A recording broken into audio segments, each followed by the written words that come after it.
merupakan salah satu sumber kehidupan. Air juga memiliki fungsi yang sangat vital dalam kehidupan.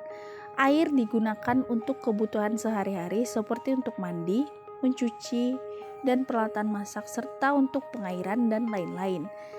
Lebih dari 70% permukaan bumi itu terdiri dari air yang merupakan sumber daya alam yang paling berharga yang ada di bumi.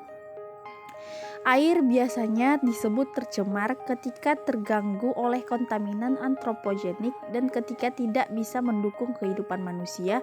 Polusi air terjadi ketika suatu perairan terkena dampak buruk akibat penambahan jumlah besar material di air. Ketika hal tersebut tidak layak untuk digunakan, maka air dianggap tercemar.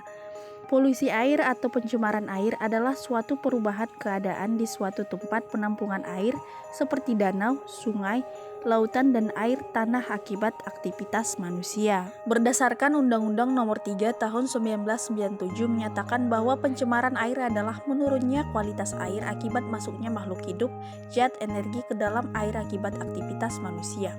Penurunan kualitas air tersebut dapat disebabkan secara sengaja oleh aktivitas manusia, contohnya adalah membuang sampah. Terdapat 3 sumber polusi air diantaranya yaitu limbah industri. Limbah industri sangat potensial sebagai penyebab terjadinya pencemaran air. Pada umumnya, limbah industri mengandung limbah B3, yaitu bahan berbahaya dan beracun.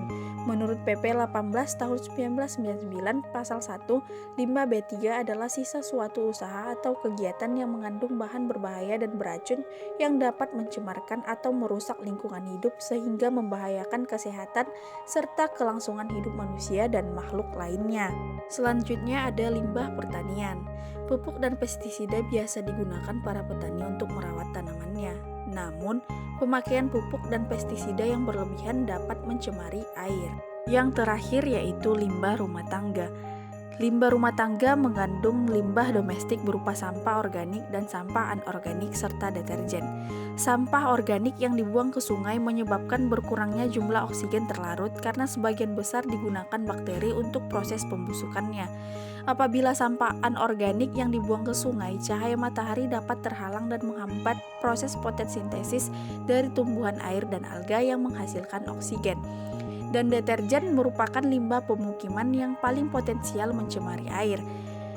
Pada saat ini, hampir setiap rumah tangga menggunakan deterjen, padahal limbah deterjen ini sangat sukar diuraikan oleh bakteri. Berikut merupakan pencemaran air akibat blooming alga. Blooming alga adalah ledakan populasi alga pada suatu perairan. Blooming alga dinilai berbahaya karena menyebabkan pencemaran air. Pencemaran air akibat blooming alga menyebabkan penurunan kualitas lingkungan yang berupa melepaskan racun ke air, mengurangi kadar oksigen terlarut, menurunkan pH air, dan menyebabkan banyak organisme air mati. Blooming alga dapat mencemari air karena melepaskan racun, terutama alga hijau biru atau yang lebih dikenal sebagai cyanobacteria. Racun yang dikeluarkan alga dapat menyebabkan berbagai penyakit seperti kerusakan saraf, kerusakan hati, masalah pernapasan, iritasi kulit, hingga kematian pada manusia dan hewan.